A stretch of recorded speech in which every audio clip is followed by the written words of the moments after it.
des feuilles de basilic nettoyées et essorées. Ça veut dire laver et essorer.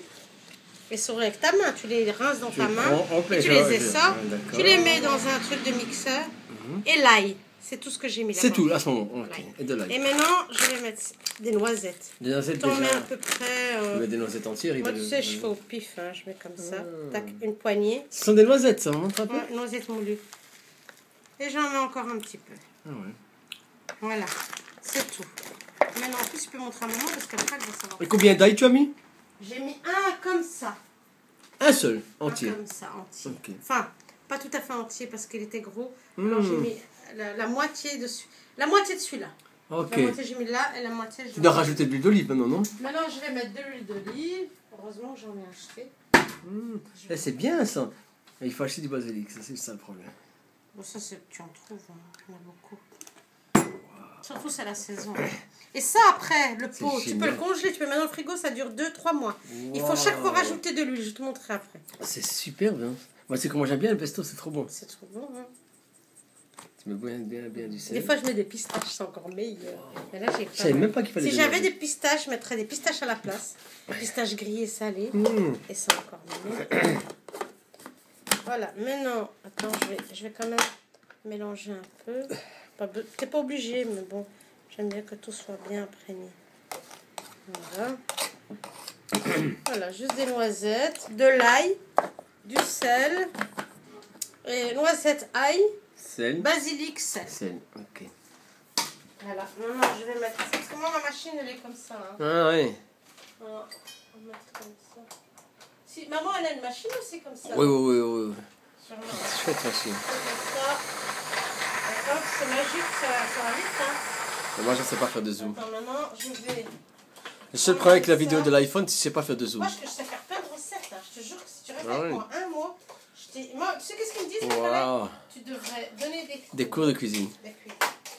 Parce que mes collègues, il y en a beaucoup qui ne savent pas cuisiner, hein, énormément. Et même ceux qui savent cuisiner, on sait le mettre sur YouTube. Hein. Ils n'ont pas la diversité de tout ce que je sais faire. Bien sûr. Tu peux faire un comment on appelle ça, un blog sur YouTube. Hein. Ouais, comment faire du pesto, comment faire ça. Elle m'a dit, t'as une ressource. Et si t'as beaucoup de vidéos, tu vas toucher de l'argent. Pour les produits de beauté. Bah ouais. Pourquoi pas. Si tu veux, tu fais une vidéo pour cuisine marocaine, youtube.com. Cuisine marocaine by Najat. Un blog. Ah là, et sur YouTube. Et alors, tu vas voir cartonner. Voilà, et les gens, tu vas voir combien d'abonnements il y aura. Il y aura plein d'abonnements. Je pourrais faire ça.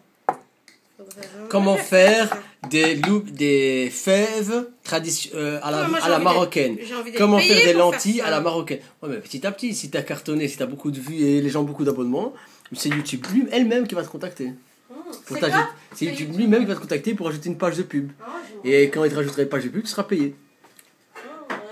Alors, il faut trouver un bocal, il faut qu'il soit bien propre. Comment faire des fèves à la marocaine. Couscous mode de la marocaine. Alors, excellent couscous. Vous en mordrez les doigts, tu dis à la fin. Bon appétit. Voilà. Khalil de la caméra, Najat aux cuisines. Celui-là, ce bocal, il est stérilisé. Tellement il a été stérilisé, c'est fermé. Il ne s'ouvre plus. Comment t'as fait pour le stériliser? Tu mets dans l'eau bouillante, tu le fais bouillir avant quelques minutes. L'oxygène sort. Voilà. Et sans le safran plus. Ça y est, c'est déjà fait. Le pesto est déjà fait. Le pesto est prêt. T'as vu? Génial. C'est vite fait, je te dis. Il faudrait vraiment que tu me montres. Vraiment que j'apprenne. Et après, le secret pour le conserver très longtemps. Tu rajoutes beaucoup dans le frigo, tu peux 1 mois facilement. Tu peux le garder. Mais chaque fois que tu t'en sers, tu dois utiliser une cuillère que tu vas pas mettre en bouche. Ah oui. Tu vas pas mélanger quelque chose. C'est comme la sauce tomate. Neutre. Ouais. Comme pour la confiture, comme pour la tomate. Tout ce qui est en boîte et tout, tu ne dois pas utiliser. Sinon, tu mets des bactéries, prolifération et hop, des champignons. Et puis, quand tu t'es servi une fois, je vais te montrer ce qu'il faut faire. Ouais.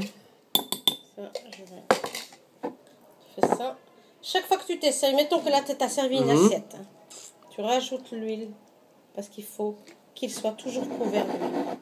Ah, protection. Il ne faut pas que ça dépasse. Tu vois là, par exemple, là, ça dépasse ça. Ouais, ça va... Contaminer. Non, ça va pourrir. Ça va pourrir, oui.